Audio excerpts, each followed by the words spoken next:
Hello everyone, मैं आज आप लोगों के लिए लेकर आ गया हूँ स्टॉक का एनालिसिस। आज हम लोग उस स्टॉक के बारे में बात करेंगे जिसको हम लोग वीकली या मंथली या लॉन्ग टर्म के हिसाब से आज रिसर्च करेंगे, आरएनडी करेंगे। ये आरएनडी मेरा है। अगर आप लोगों को इन्वेस्टमेंट करना है तो आप अपने इन्वेस्टमेंट एडवाइजर से पूछ कर और समझ कर इन्वेस्टमेंट करेंगे। ये वीडियो पूरी तरीके से एजुकेशनल पर्पस होने वाली है। मैं आपको वो तरीका बताने जा रहा हूँ कैसे स्टॉक्स को फाइंड आउट किया जाता है, कैसे उसके अंदर टेक्निकल एनालिसिस किया जाता है और कैसे लॉन्ग रन के अंदर जैसे स्विंग या डिलीवरीज के ऊपर स्टॉक्स को खरीदा जाता है। तो चलिए शुरू करते हैं। आज का जो स्टॉक है मैं बात करने वाला हूं वो स्टॉक है आपके इंडियन रेलवे को फाइनेंस करने वाला, लीजिंग, लैंडिंग और बोरोइंग करने वाला stock, that is Indian railway finance corporation. Yes, बहुत प्यारा स्टॉक है ये।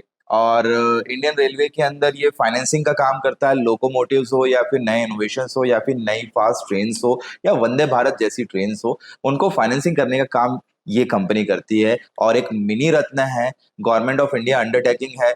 मिनिस्ट्री ऑफ रेलवे के अंदर ये स्टॉक आता है जिसका एनालिसिस आज हम लोग करने वाले हैं। स्टॉक के वैल्यूएशंस बहुत बढ़िया है, शानदार वैल्यूएशंस है।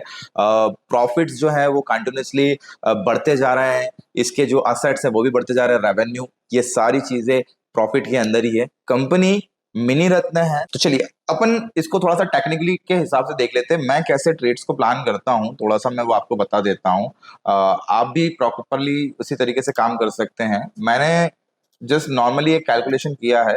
थोड़ा सा मैं इसको मंथली बेसिस पर देखना ज्यादा पसंद करता हूँ। जब मैं लॉन्ग टर्म के हिसाब से अगर स्टॉक को देखता हूँ तो मैं थोड़ा सा इसका पीछे का व्यू भी देख लेता हूँ। स्टॉक हैज स्टार्टेड इन 2021 के अंदर स्टार्ट हुआ था विद वैल्यूएशन ऑफ ओनली 24 रुपये 90 पैसे के हिसाब से। आज ये स्टॉक ट्रेड कर रहा है 153 रुपये 40 पैसे पर। अब थोड़ा सा इसका टेक्निकल हम लोग समझ लेते हैं। ये स्टॉक का जो बढ़ना है ये रिदम 2023 के बाद से आई। 2023 आप लोग एज यू नो दैट कि हमारा जब भी इलेक्शन हुआ था तब तब इस स्टॉक के ने जो है वो मोमेंटम पकड़ा था। और अभी जब से वंदे भारत ट्रेन के 40,000 करोड़ के ऑर्डर्स मिले हैं और गवर्नमेंट ऑफ इंडिया को वो वंदे भारत या फास्ट ट्रेन को बहुत जल्दी जो है वो चालू करना है 2030 तक का ये एस्टिमेशन है गवर्नमेंट ऑफ इंडिया की तरफ से या मिनिस्ट्री ऑफ रेलवे की तरफ से। तो जितने भी रेलवे के जो स्टॉक्स हैं वो धीरे धीरे धीरे धीरे वापस से अपने लाइन पर आना या अपने ट्रैक पर आना स्टार्ट हो चुके हैं। यूजुअली ये स्टॉक बहुत बढ़ चुका है, लेकिन अगर हम लोग देखा जाए इसको लॉन्ग रन के हिसाब से देखा जाए तो ये स्टॉक बहुत अच्छे वैल्यूएशन पर है। 153 रुपए का वैल्यूएशन मुझे लगता नहीं है कोई बुरा वैल्यूएशन है। अभी जिस रेंज के अंदर है ये एक सपोर्ट लेवल है, यहाँ पर 132 रुपए के आसपास इसने सपोर्ट लिया है। अब थोड़ा सा चार्ट को मैं डे बेसिस पर कन्वर्ट करता हूँ तो आप लोगों को इसका रिदम समझ में आएगा। जस्ट मैंने कुछ ट्रेंड लाइंस ड्रॉ किया है और ये जो ट्रेंड लाइंस है ये ट्रेंड लाइंस पर मैंने ज्यादातर जो है हाईज और लो पर मैंने जो है ट्रेंड लाइन मार्किंग किया है। इससे मुझे इसका रैली पता पड़ता है। ठीक है, ये यहाँ पर तो ठीक था, इस रिदम में बहुत बढ़िया था। यहाँ पर आके इसने जो है अपने सपोर्ट को ब्रेक डाउन किया है।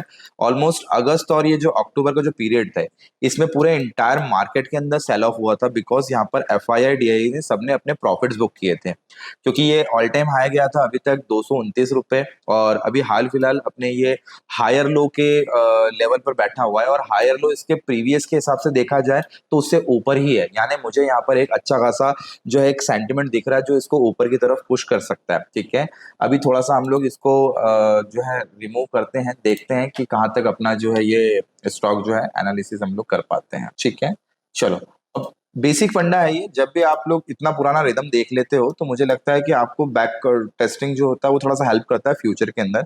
अभी मैंने यहाँ पर कुछ नहीं किया, अभी मैंने इसका प्रीवियस जुलाई से लगाकर तो आपके नवंबर तक के पीरियड को मैंने मॉनिटर किया और मैंने यहाँ पर थोड़ा सा यूज किया है। फिब रिट्रेसमेंट मैंने यूज किया है और फिब रिट्रेसमेंट के साथ में मैंने ट्रेंड लाइंस यूज करी है। अभी मुझे ऐसा लग रहा है कि इसका जो मेजर सपोर्ट है वो 140 के आसपास तक का मेजर सपोर्ट है। अब यहाँ से मैं एक फिब और प्लॉट कर रहा हूँ। मैं यहाँ से मैंने नवंबर 1 से 18 नवंबर के बीच के जो डाउनफॉल के मोमेंटम्स आए थे मैंने वहां से फिब अप्लाई किया है। तो मुझे यहाँ पर 127% का मुझे यहाँ पर एक जो है व्यू दिख रहा है। 27% लाइक ये वाला पॉइंट है ना, ये मूव कैप्चर किया है, ये मूव कैप्चर किया है। अब मैं अभी खड़ा हूँ 153 पे, यानी मैं मिड में यहाँ पर खड़ा हुआ हूँ। मुझे यहाँ से लगता है कि ये अपने रेजिस्टेंस को ब्रेक करके एक ट्रैपिंग करेगा और वो ट्रैपिंग होना चाहिए नियर अबाउट 165 से 169 रुपीज के बीच में ट्रैपिंग होना चाहिए। कब तक का? ऑलमोस्ट मुझे लगता है कि 15 से 20 दिन का जो टाइमिंग है इसको लगना चाहिए यहाँ से यहाँ तक, और इस 15 से 20 दिनों में इसको 21% का आरओ यहाँ से जनरेट करना चाहिए, क्योंकि ये बहुत अच्छे लेवल पर बैठा हुआ है।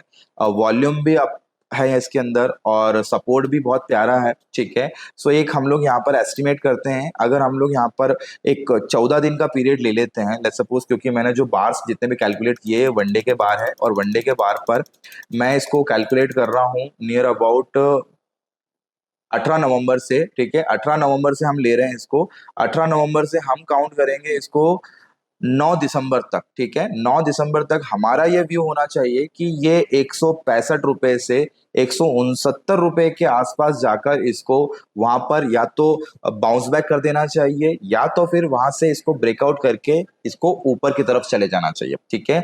ये बहुत इंपॉर्टेंट प्राइस होगा यहाँ पर 165 से 169 के बीच में, क्योंकि ये अपने आप में एक ट्रेंड का रेजिस्टेंस बनने वाला है। तो ये मेरा एनालिसिस कहता है। इसके अंदर अगर मुझे थोड़ा सा कंफर्मेशन चाहिए तो I will use the OBV, that is on balance volume, जो एक्यूमुलेशन डिस्ट्रीब्यूशन कंटिन्यूसली बताता रहता है। इसके हिसाब से मुझे वनडे के हिसाब से ओबीवी में मुझे थोड़ा सा बाइंग ही दिख रहा है, ठीक है। मैं पूरी तरीके से श्योर हूं कि ये स्टॉक अपने हाई को, यानी इसका जो अभी हाई था, प्रीवियस हाई था, दैट इज ऑन अराउंड 161, इस 161 के हाई को ये ब्रेक करेगा, क्योंकि उस वक्त जो वॉल्यूम था और आज के जो करंट वॉल्यूम्स हैं उनके अंदर कोई डिफरेंस नहीं है, that is on the same level. That means यहाँ से इसको 153 रुपए 40 पैसे से इसको कम से कम यहाँ से 7 रुपए ऊपर शिफ्ट होना ही पड़ेगा वॉल्यूम के कारण, क्योंकि वॉल्यूम एंड प्राइस का रिलेशनशिप डायरेक्ट होता है। अगर वॉल्यूम बढ़ रहा है तो प्राइस भी यहाँ पर आपको बढ़ता हुआ नजर आएगा। तो ये कुछ मैंने बातें आप लोगों को बताई है। हम यही स्टॉक्स को हम लोग जो है 9 दिसंबर के दिन हम लोग मॉनिटर करेंगे, देखते हैं हमारा एनालिसिस सही होता है या फिर नहीं होता है। और ऐसी वीडियोस के लिए आप जो है चैनल को लाइक, सब्सक्राइब और कमेंट जरूर कर दीजिएगा, फॉलो जरूर कर लेना। Bye bye.